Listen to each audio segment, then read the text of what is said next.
There's going to be a lot of national attention this year with the Jaguars, primarily on one player, Travis Hunter. What's it been like so far in the limited time being around him? Yeah, he's been an injection of energy into not just the offense, but I think the team. What you see on TV of him dancing around or bringing the juice and all that energy to practice, that is genuine. That's the real deal right there. So I'm excited about the challenges of splitting time between offense, defense, and the many different roles that he'll play on our team. And if there's a guy that can do it, I'm excited about seeing him approach that challenge.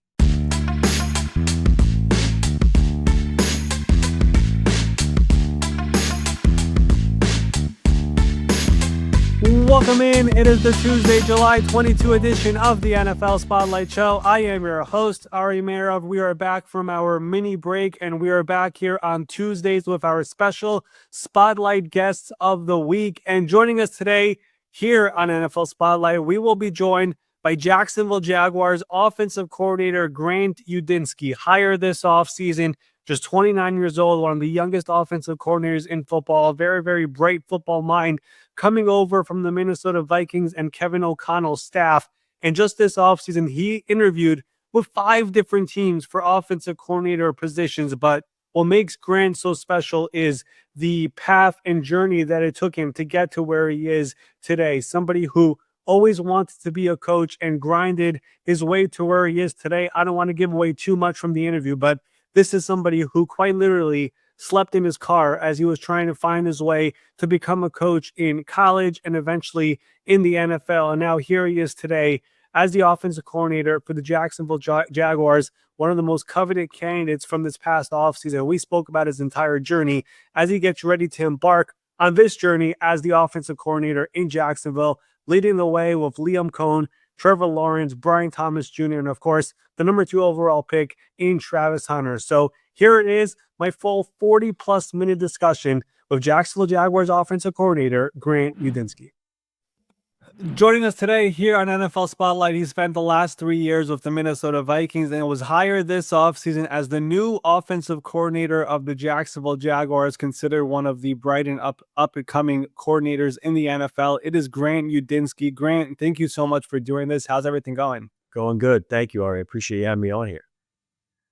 For sure. And, your journey and your career is a fascinating one. And this is the NFL Spotlight Show. We love spotlighting people around the NFL who deserve a little bit more recognition. And I had heard about you before this offseason, but when I saw you had 5 different teams, interested in talking to you about an offensive coordinator position, that's when, I really wanted to get you here on the show. And that's a big deal. We'll get to it here in a second later on in the interview. But like I said, here on the show, we love spotlighting people's paths and journeys and where they really came from. And yours is a very unique one. So that's where I want to start with. You were born in Doylestown, Pennsylvania, and we will get to your playing career in a second. But in general, just growing up, how did your love for football come about?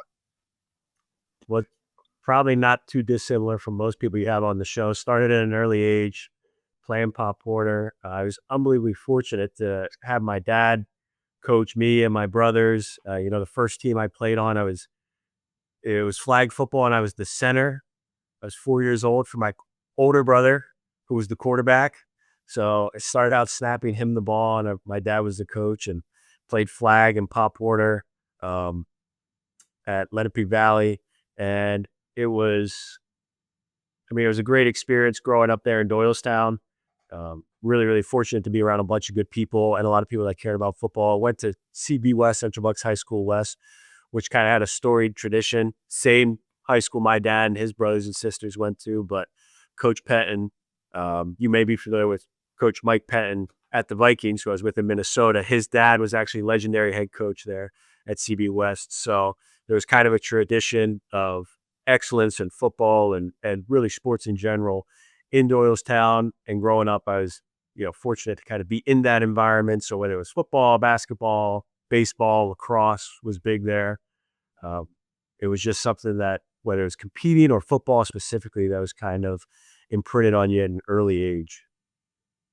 You were very big into the competitive world, and you mentioned all those sports, and you played football. You also played lacrosse in high school, like you said a second ago. And in fact, you were a two-time all-conference lacrosse player. I guess what drew you most to football from all those sports, and was a different career or sport ever in consideration for you? You really did do your research to I don't know how you even found that two-time all conference lacrosse, but yeah.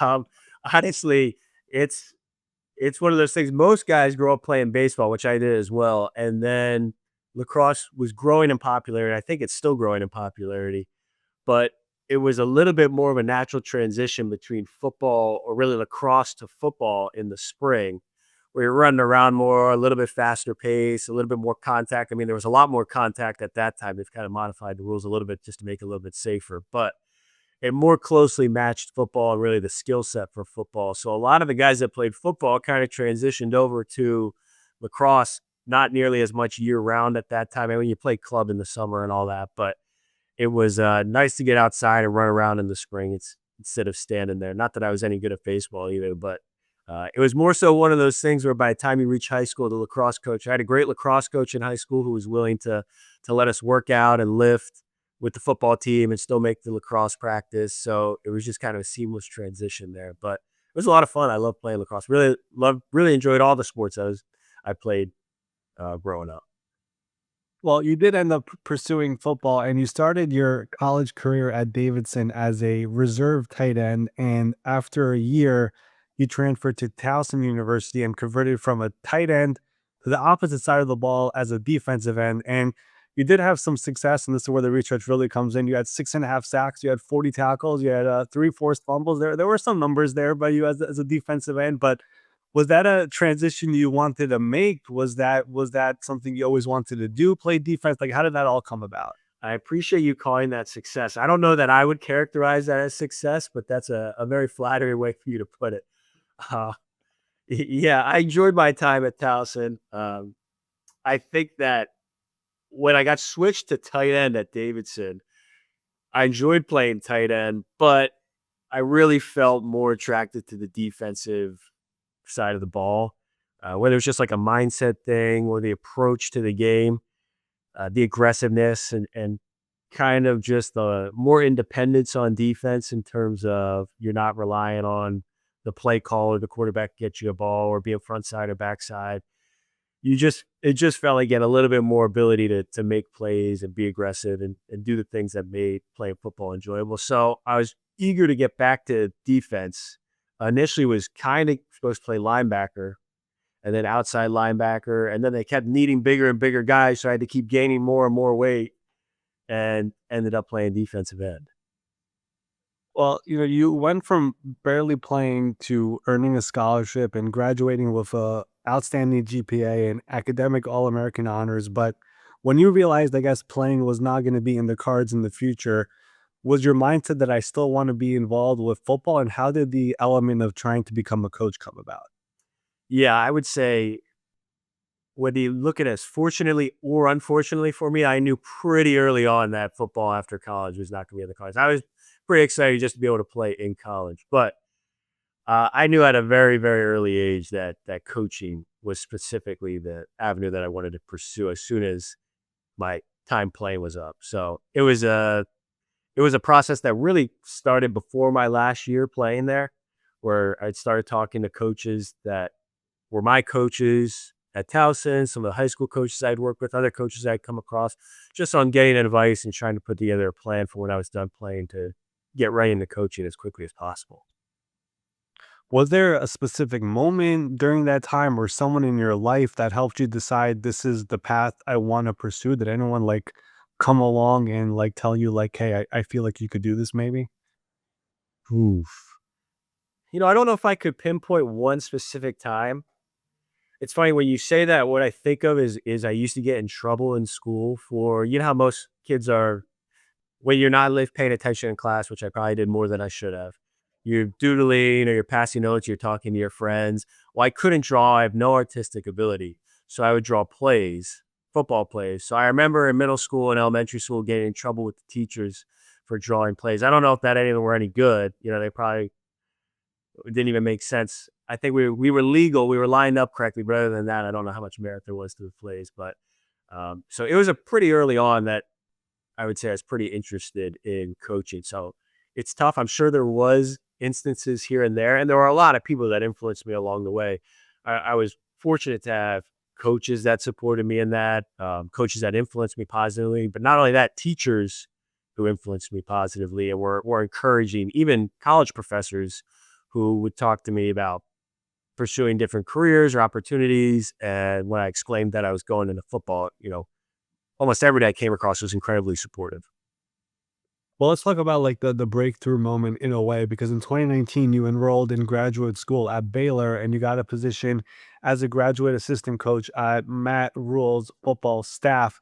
What was that moment like for you when you're on board with him, and how did you handle the challenge of, I guess, starting from the bottom? And did you ever have any doubts about it, or are you like, I'm going to take this as a challenge and move my way up? No, when I got on staff with Matt Rule, I thought I won the jackpot. I thought I was a made man at that point. I mean, I was, like you said, the absolute bottom man on the totem pole, but I thought that was the greatest accomplishment of my life.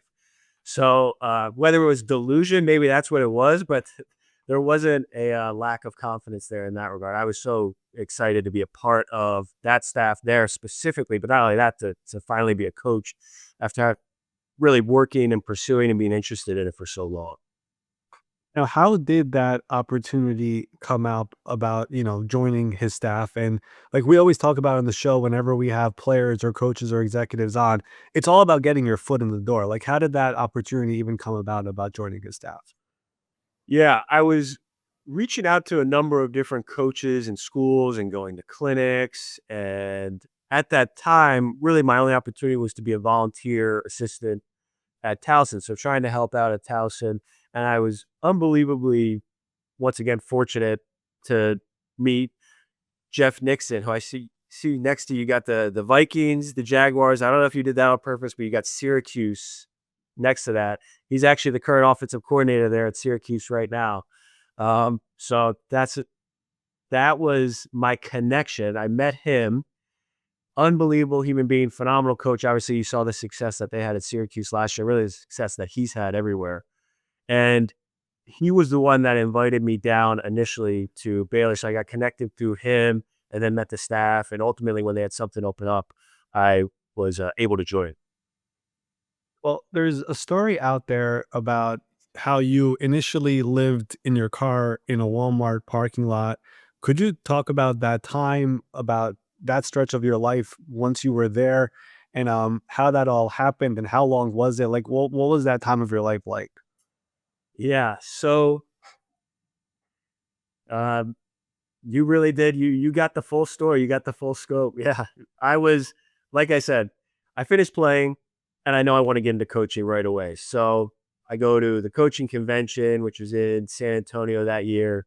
I start going to clinics. I'm traveling around the country, basically just going to football clinics, kind of sleeping in my car, as many clinics as I can go to, trying to write coaches, basically writing letters, writing emails, writing to coaches, basically as many people as I possibly can to try to just get in touch with somebody. Initially, I was trying to present myself and my resume and saying, hey, I'm willing to do whatever role you have, I'm willing to take, just get my foot in the door and see if I can work my way up from there. And really got almost no responses. There was some coaches who responded and told me they don't have anything. Um, so I'm going back to Towson. I'm at Towson at the time, just ready to, like I said, be that volunteer coach, trying to once again meet as many people, talk to as many people as possible. And initially, Coach Nixon responded and said, well, you could potentially come down and volunteer for just the spring. It didn't work out because of some stipulations or I guess some regulations that they had in terms of having volunteers there at the university. So I wasn't able to do that. So he actually said, well, I know I invited you down for the spring, but here's our practice schedule for the spring. Why don't you pick a practice and come on down for practice? So I picked whatever the next practice was, the very first practice I could get to, and then packed up my car and basically drove down there with the plan of driving down and staying down as long as I could and not turning around and driving back. So drove down to Waco and initially went to the first practice, and I think I can't remember exactly, but he invited me back again the next day and said, "Oh yeah, you can come back again the next day." So I came back the next day. He brought me back again the next day, brought me back again the next day. And well, I don't know that he brought me back, actually. That's probably an incorrect way of wording it. I think they just allowed me to come back in the building. And so I would just get there first thing in the morning, wait for the first person to get in, try to get into the building, and then wait for the last person to leave. And then I would just leave and then go and stay in my car all the way through. Now, I didn't stay there that whole time, but I stayed for the entire spring until Coach Snow, the defensive coordinator there, invited me in to stay with him, which I know I'm making a long story longer here, but it's actually funny. I was with the offense, which Coach Nixon was the offense coordinator at the time. So kind of shadowing the coaching staff, going to practice, just trying to be a sponge. And Coach Nixon asked me, "Well, have you met Coach Snow yet?" And I told him no. And he's like, "Oh, well, let's walk you over there and meet him." So we walk over to kind of that a meal room where everyone's getting dinner at that point. Is after spring practice. And he introduces me to Coach Snow, and Coach Snow asked me where I'm from. Pretty generic conversation, but asked me where I'm staying. I'm like, "Oh, I'm staying with a friend right down the way." He's like, "Oh, well, where is it?" And I'm like, it's about 2 miles north of campus. Just stay with him." He's like, "Oh, yeah, but where is it?" And he kept pressing me, and I'm like, trying to kind of skirt the answer. I'm like, "Well, you know where like the Walmart is? It's kind of by that," because I really didn't know anything. I hadn't been outside of campus there, Waco. So he keeps pressing me on it, and then I'm like, I'm staying in my car. So I finally just admitted it to him. And then he immediately, his first response is, "Well, why don't you come stay with me?" And I had met him at that point 5, 10 minutes ago, and he invites me back to stay with him. So that night, when the offense finished up, I went into the defense. He was still watching tape, so I watched the tape or sat in the room while those guys watched tape of the defense, and then followed him back. I had no idea where I was going. It was in like the dark out in the country in Texas. I'm like, "Man, I sure hope this guy's taking me to the right spot. I hope I'm following the right car, first of all." And I ended up going back there, staying with him, and he was kind enough to let me stay with him basically, actually, literally for the rest of the spring practice.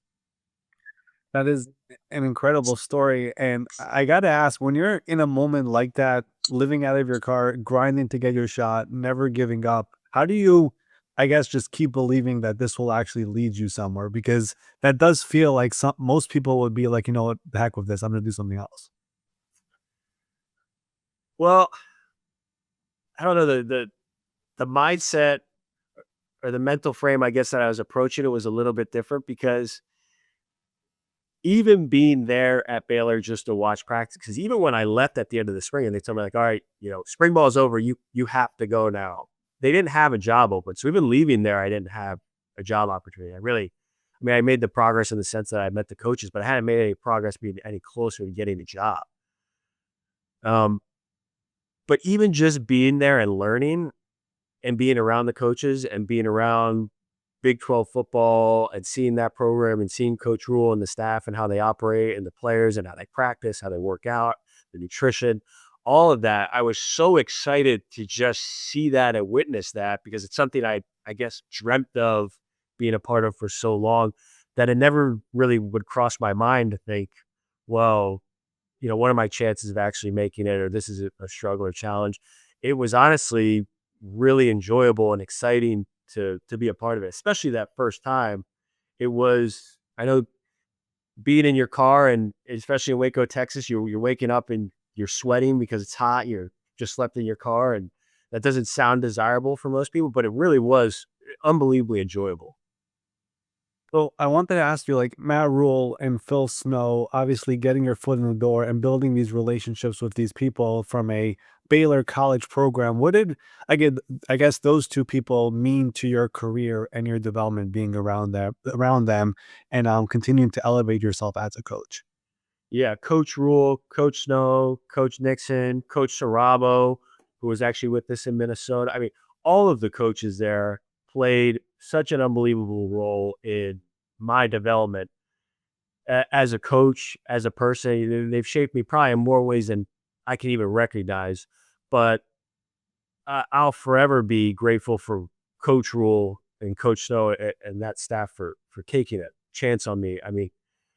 like I said, I was writing letters at night and writing emails to hundreds of anybody who I could get their email address, or as soon as I get the money for postage to send letters to, and nobody responded. So it's not like he hired me when a bunch of other coaches would hire me, or I had a resume, or really I had any business being on staff with him or with anybody at all. He took a chance on me that absolutely nobody else in the country or in football anywhere was willing to do at that time. So I just look back on my time there and not only appreciate the influence that he had on me, but the deep gratitude for the opportunities that he presented me. It's truly inspirational and motivational, and there's a lot of people who listen to the show who are trying to get their foot in the door, and sometimes they're willing to give up. And I'm sure when they hear this part of your career path and how you were at that point, it's gonna elevate them to try to keep on pushing forward. And I do want to jump forward over here because you do get that opportunity in the NFL thanks to Matt Rule, because you guys have that incredible 11-3 season at Baylor, and teams are going after him. I remember it was the Giants, the Panthers. He gets hired by the Panthers, and he decides to bring you on with him. What did that moment mean to you that he's like, I'm getting a bigger job, he's getting a big contract to come to the NFL, and he wanted to bring you on as well to make that jump with him? Yeah, very similar feelings in terms of gratitude, absolutely first and foremost.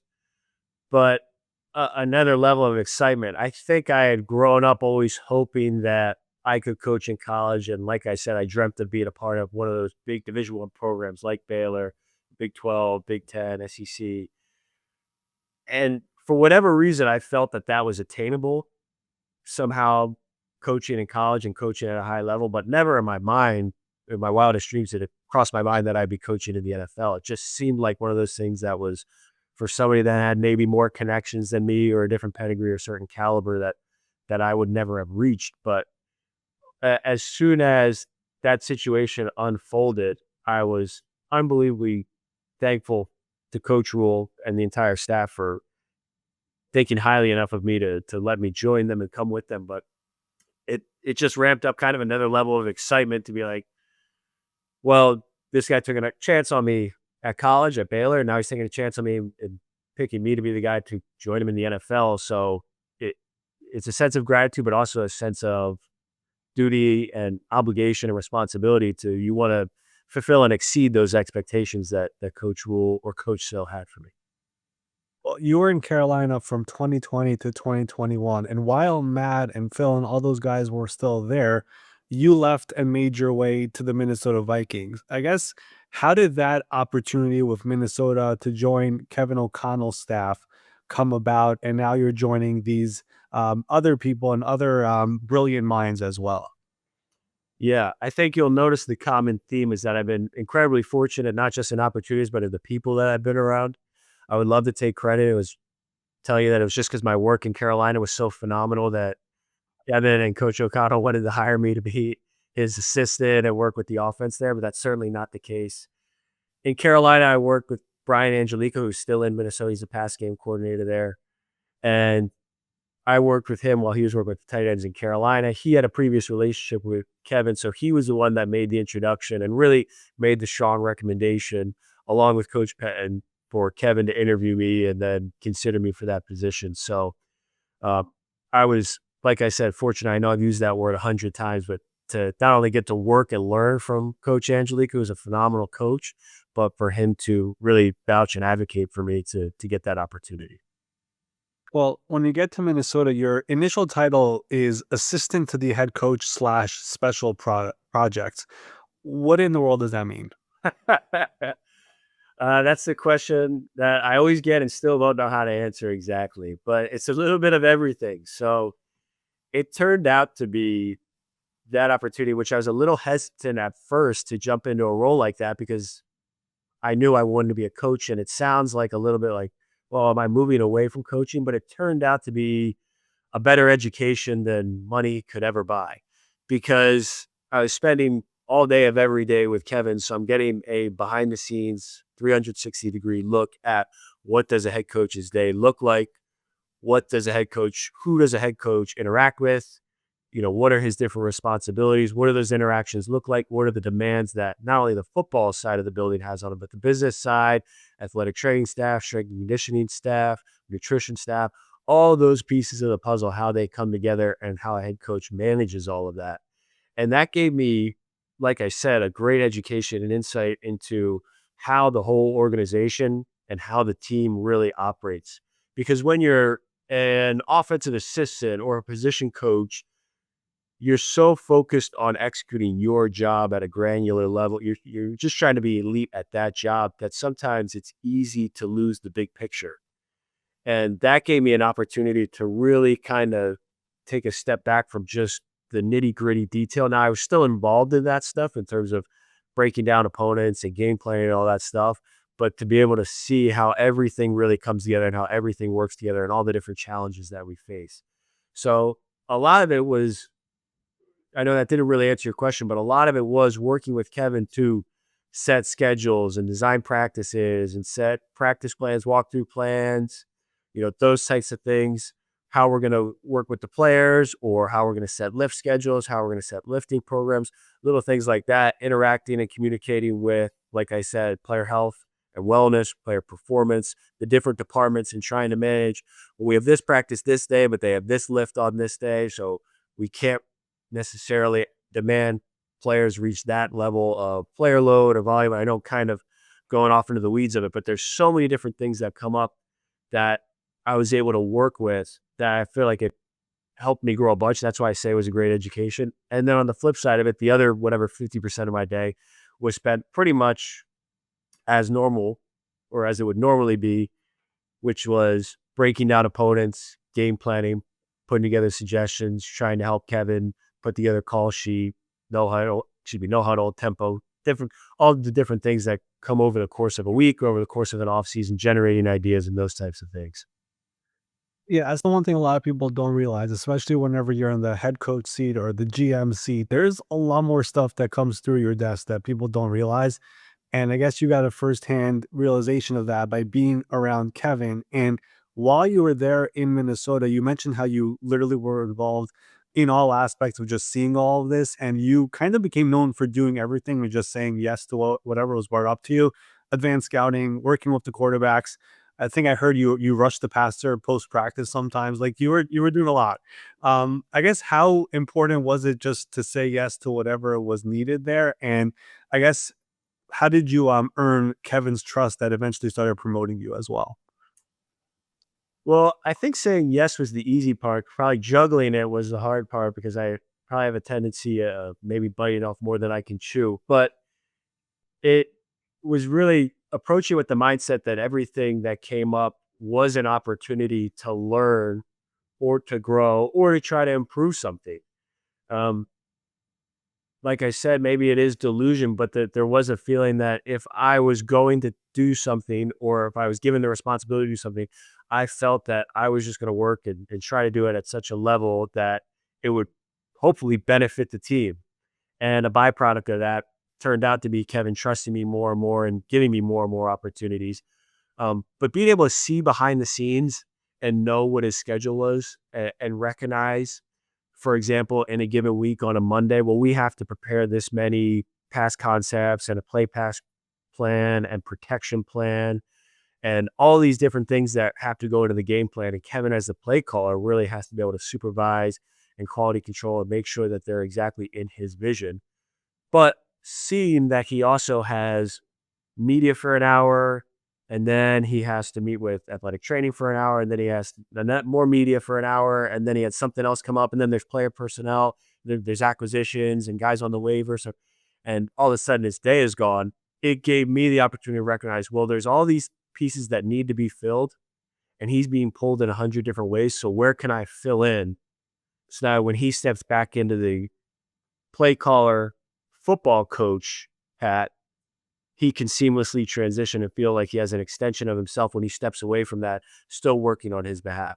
So that's kind of what I tried to do in some regards. And when I did well, he trusted me with more opportunity. I had my fair share of failures too. I'm not by no means suggesting it was flawless, but that's certainly what I tried to do. And thankfully, I was able to get a good feel for him. He was such a accommodating and he's such an unbelievable person that he was willing to overlook the times I failed and gave me opportunities to continue to help the team in ways that I probably would not have gotten anywhere else in the league, given my title at that time. I want to talk about Kevin, the football coach, for a second, because the unique thing about Minnesota is there have been a number of quarterbacks under center who have had success, whether it's glimpses or long-term success, whether from Kirk, Darnold last year, there was the Josh Dobbs element, there was Nick Mullins, there was JJ McCarthy preseason game. What is it about the system or the environment in Minnesota with Kevin and the rest of the staff, Wes Phillips, Josh McCown, yourself, that made it possible for all these different quarterbacks to step in and find some success? Yeah, you kind of hit it all right there. And that's kind of the reality of the situation, is that all those pieces do come together to create the success that I think you've seen on the field with the quarterbacks that have played there in Minnesota, where, of course, it starts with Kevin and it starts with the environment and really the culture that he's built, not just around the quarterback, but around the entire team. And how much that type of support and that type of a collaborative environment benefits a quarterback, especially guys who are learning and growing and continuing to develop. And then it goes from him to Wes and Josh and the entire organization in terms of trying to organize things in a manner and be as supportive as possible to help players have what they need and what they need to be successful, while balancing pushing them to reach their potential beyond what they've reached previously or beyond what might be their comfort zone. And I think it's a really nice balance of what Kevin's built there to try to bring out the best in guys, really through a supportive and positive environment that he's created. Well, you do your 3 years there, and I mentioned this in the beginning, but your official title last season was assistant quarterbacks coach and assistant offensive coordinator. But like we've realized here inside the building, you were doing a lot of different titles, and you clearly had the trust of some very, very important people in there. And clearly your name started to gain traction around the league, because this past offseason, 5 different teams went out there and wanted to speak to you about their offensive coordinator opening, leading yourself to Jacksonville and taking the job with Liam. What did it mean to you when you saw that happen? And there were not one, not two, not three, not four, but 5 teams out here trying to talk to you about becoming an offensive coordinator in the NFL. Yeah, very similar to the previous opportunities you talked about. First and foremost, gratitude. Felt incredibly thankful to even be considered for those opportunities. Like I said, it's very similar to the success of the quarterbacks. My opportunities to be a coordinator here or to be considered at those other teams was really a product of what we did collectively in Minnesota and all of the experience that I had prior to that. So I would love to sit here and say that, I had done all this, so I felt like it was time to pat myself on the back. But the reality of it was I was getting those opportunities because of our offensive staff in Minnesota, because of the work that Wes and Coach Angelico and Kevin and all the rest of the coaches that I talked about, the work that those guys did and the work that the players did, the work that Sam did and the work that Jets and all the players. So it's flattering, but at the same time, it's humbling because I know how many people are really responsible for the opportunity that I have here, which even goes beyond Minnesota and my time prior to that at different places for all of the coaches that have poured into me. So it's humbling and it's hard to put into words exactly, how it makes you feel other than just grateful. Well, you got to work with Kevin O'Connell, and now you get to work with Liam Cohen. There is some similarities there between both of them. They both were in LA at one point with Sean McVay. What has it been like so far, working with Liam and trying to get to know him and what he wants his offense to look like? Because you're going to be a pretty big part of the week-to-week game plan and putting that together for him. Yeah, it's been a blast. It's been a lot of fun. It's been a lot of fun. It's cool to see the similarities and the differences, like you said, between Kevin and what we did in Minnesota and how he sees things, or even when you watch teams around the league that run this system or similar system, the little details that are different or similar. But ultimately, the process of trying to learn his identity as a play caller, his identity as a head coach in the offense, and then trying to mesh that with our identity that we're creating here has been an awesome process, not just with Liam, but really the entire staff. I do want to ask you just about the quarterback you are going to work with this year, which is Trevor Lawrence, who came into the NFL with this generational talent tab. And we've seen glimpses of it, but I guess what is going to be your thought process with him of trying to make that consistent week to week? Because he definitely has that in him. Yeah, I think it comes down to our processes and trying to refine those and stick to those. And if we can create the right processes for Trevor, and perhaps more importantly or equally as important, the right processes around him, I think those will drive the results and those will speak for themselves. So ultimately, it's just focusing on trying to refine those processes, trying to make sure that we're being supportive in as many ways as possible, and making sure that he has the pieces he needs to be successful. We're providing, whether it's the information, the opportunities, the practice reps, whatever it is, to create that environment for success and the circumstances for success. And then just doing it on a day-to-day, hour-to-hour, minute-to-minute basis will really ultimately determine that final result. Couple more here on Jacksonville before I get back to a couple things about you. There's going to be a lot of national attention this year with the Jaguars, primarily on one player, and that is the number 2 overall pick with Travis Hunter. Um, it's one of the most unique players we've seen ever in the NFL. What's it been like so far in the limited time being around him and knowing the fact that he's going to be on offense, but also he'll be in defensive meetings and making sure you use as much time as you do have with him before he has to go somewhere else. Yeah. He's been an injection of energy into not just the offense, but I think the team. What you see on TV of him dancing around or bringing the juice and all that energy to practice, that is genuine. That's the real deal right there. So he's a lot of fun to be around, not only because he brings that energy, but because he is a football guy in the sense that he loves football, wants to be great, willing to work, wants to talk about things, wants to go over things, and can, like Liam said, I know he's mentioned it multiple times, can run all day. So he's out there excited about practice and he's practicing hard for the entire time he's practicing. So that's exciting for me as a coach to be a part of that, let alone to have a guy like that to get to work with. I'm excited about the challenges of splitting time between offense, defense, and the many different roles that he'll play on our team. And if there's a guy that can do it, I'm excited about seeing him approach that challenge. Well, he's not going to be alone because you got to be with one stud LSU receiver in Minnesota of Justin Jefferson. You're getting another here in Jacksonville with Brian Thomas Jr. Just how exciting is it to go from having Justin, who is pretty awesome, to going to this young guy who is had a pretty good rookie year and is on his way as well? Yeah, there's a lot of similarities there between the guys, and there's a lot of ways that those guys are different.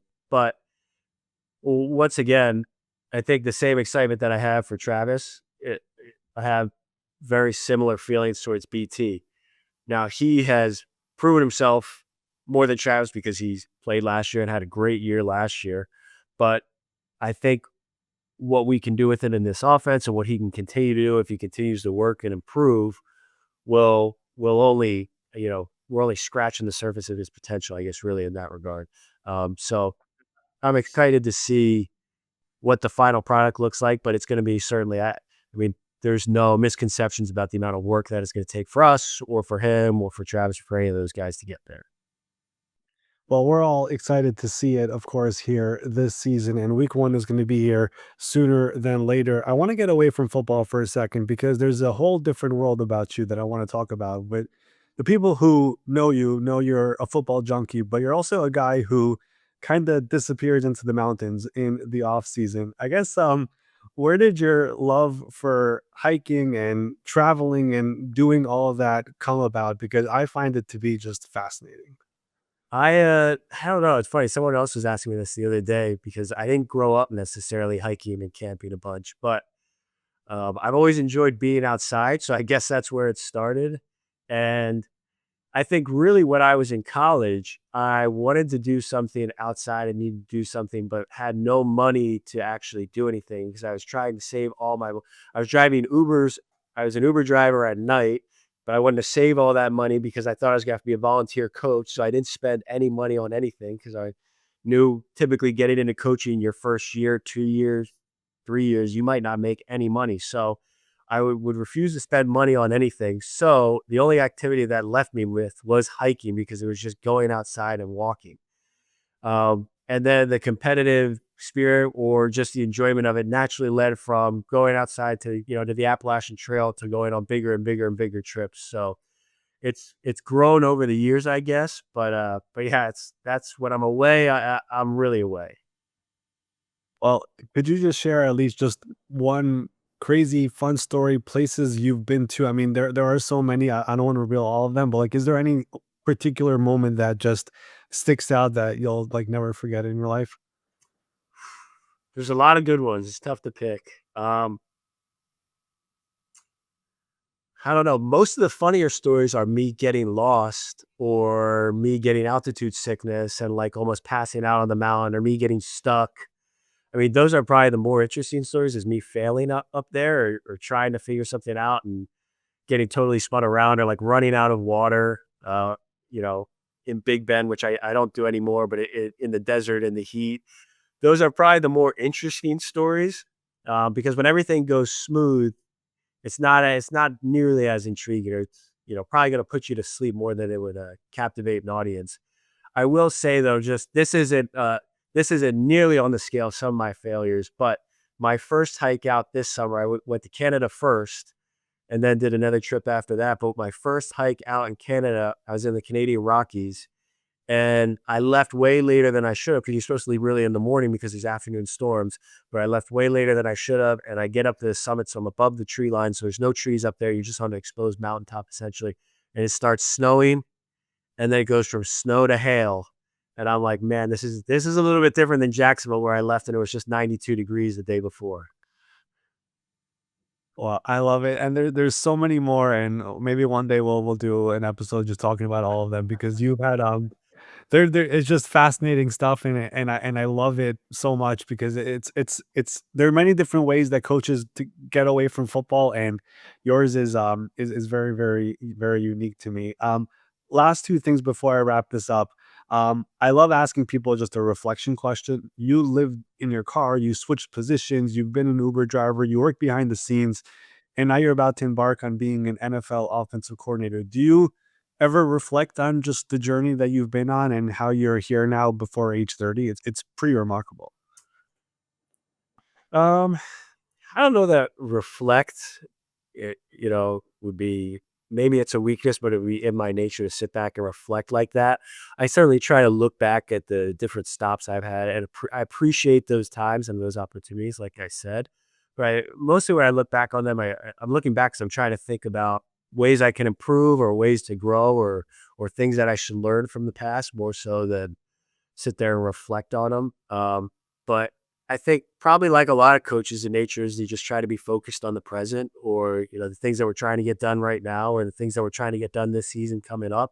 So it doesn't leave you a lot of time to sit there and reflect on the past. But I mean, some people might say that I don't know, if that's imbalanced, but that's the way I like it. That's the way I've enjoyed it so far. I've definitely gotten that answer from a few people, and they're like, eventually, when it's all done, I'll look back at it. But you're living in the present right now. And the other question I love asking people before I ask the final question I ask everybody is, this is perfect for you. But every year we go to the scouting combine, and there's people who want to break in and get into the NFL. What is your, I guess, elevator pitch to those people about trying to get into the NFL, whether it's a scout or a coach or whatever it is? What would you tell those people? I don't know that I would have the best advice because I do look back on my entry into the NFL and my journey in coaching and feel like it was such a insane amount of luck. Now, obviously, things that worked out were Coach Rule trusted me to bring me to the NFL. But I just don't know that that's replicable, that I was so insanely fortunate for Coach Nixon to give me an opportunity to come down there, Coach Snow to give me an opportunity to stay with him, Coach Rule to take me on, and then Coach Rule to bring me right after Baylor to get on with a college coach who then made the jump to the NFL.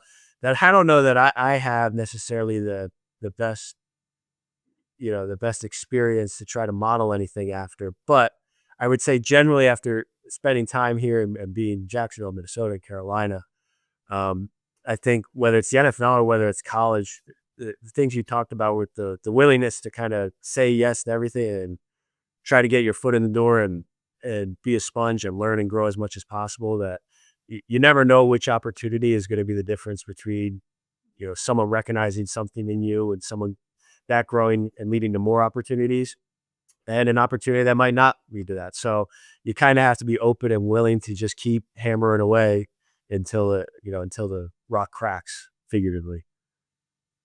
Open and willing and keep on pushing forward. It's good advice, Grant. I know you thought there was nothing there, but trust me, a lot of people are gonna take that and run with it over here after they listen to you. Last question here. This is the NFL Spotlight Show.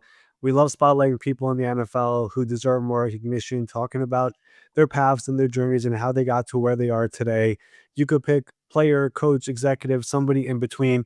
Who is somebody you think should be in this seat here in the future?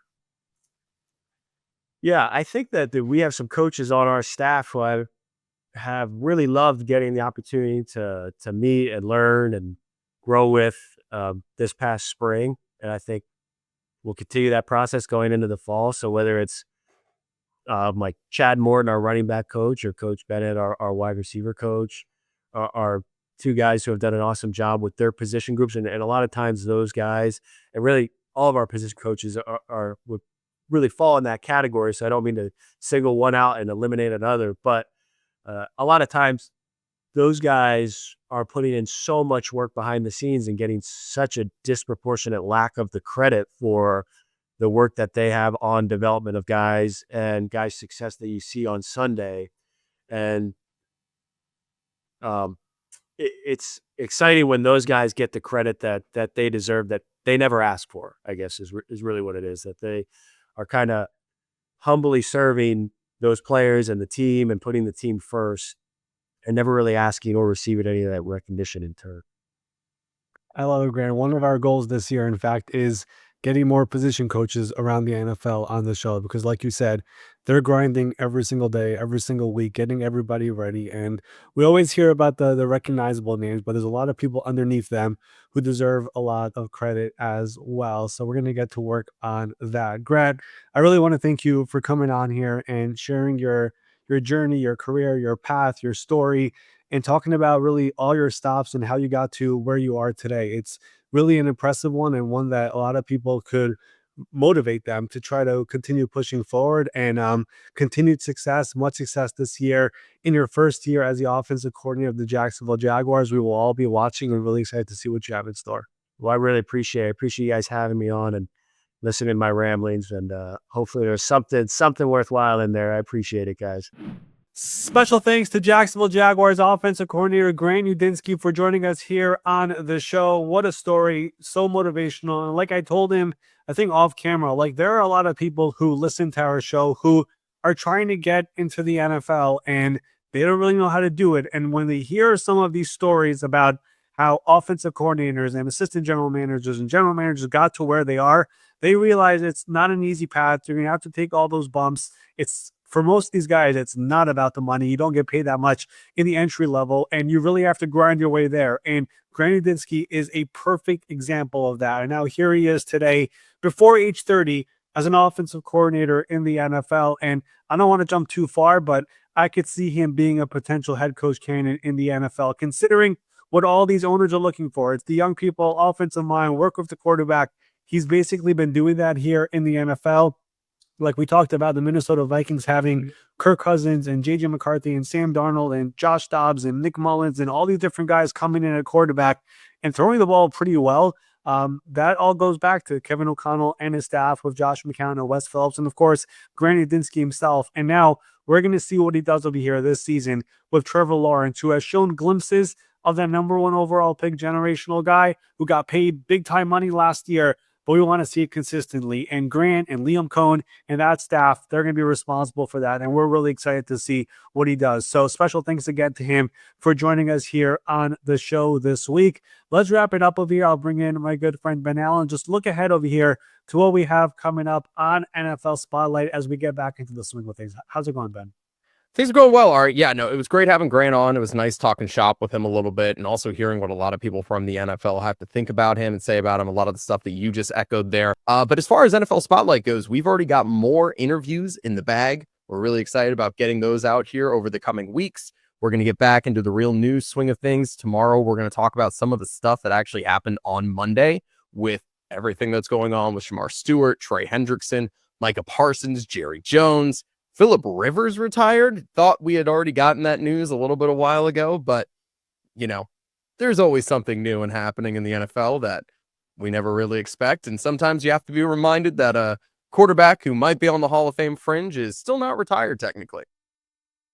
There's been a lot of those here happening in the NFL of guys retiring 2, 3, 4, 5 years later. It's like, oh, I'm still here. Hey. So we've seen a lot of that, but we have a lot to discuss. And like everybody knows, every single Tuesday we have a spotlight guest. Like Ben said, we've interviewed a flurry of people. We had a coach today, Grant Udinski. We've interviewed a player. We've interviewed an executive. It's all coming up over here in the next few Tuesdays. And of course, every other day, Monday, Wednesday, Thursday, Friday, we talk about everything happening around the NFL. Like Ben said, there's news galore right now.